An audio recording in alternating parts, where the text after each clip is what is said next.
News of the people, by the people, for the people. हात, बोट आणि तडीपार, शरद पवार यांच्याकडून मोदी व शहांची कान उघडणे। शरद पवारांचं बोट धरून राजकारणात आलो असं वक्तव्य पंतप्रधान नरेंद्र मोदी यांनी काही वर्षांपूर्वी केलं होतं। मोदींच्या या वक्तव्याची मला फिरकी घेत शरद पवार म्हणाले, मला माझ्या बोटावर पूर्ण विश्वास आहे, मी ते कोणाच्याही हाती देत नाही। मोदींचा राष्ट्रवादी काँग्रेस पार्टीमधील अनेक नेते शरद पवारांना राजकारणातील गुरु मानतात। त्यांचं राजकारणात येण्याचं व यशाचं श्रेय ते शरद पवारांना देतात। मात्र शरद पवारांनी पूर्वी त्यांच्याबरोबर असलेल्या आणि आता विरोधात बसलेल्या राष्ट्रवादीच्या नेत्यांनाही चिमटा काढलाय।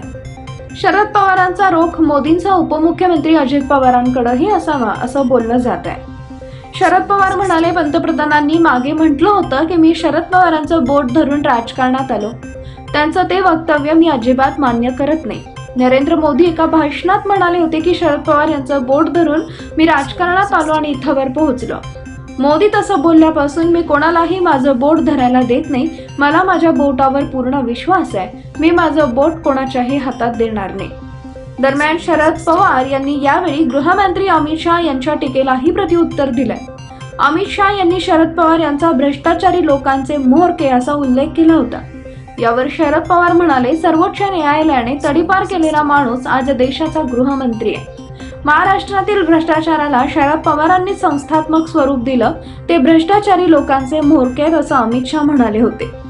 त्यावर शरद पवार यांनी 26 जुलै रोजी प्रतिक्रिया दिली आहे। शरद पवार म्हणाले, मागे एकदा अमित शहा म्हणाले होते की शरद पवार भ्रष्टाचारी लोकांचे सुभेदार आहेत, परंतु देशाच्या गृहमंत्री पदावर बसलेल्या या माणसाला देशाच्या सर्वोच्च न्यायालयाने त्याच्या राज्यातून तडीपार केलं होतं। अमित शहा हे जेव्हा गुजरातमध्ये मंत्री होते तेव्हा त्यांनी कायद्याचा चुकीच्या पद्धतीने वापर केला होता, त्यामुळे सर्वोच्च न्यायालयाने त्यांना राज्यातील कायदा व सुव्यवस्था राखली जावी म्हणून गुजरातमधून तडीपार केलं होतं। तो माणूस आता देशाचा गृहमंत्री बनलाय आणि देशाचं संरक्षण करण्याची जबाबदारी घेऊन अशी वक्तव्य करतोय। पीपल न्यूज पाहण्यासाठी चॅनलला सबस्क्राईब करा व बेल आयकॉनला प्रेस करा।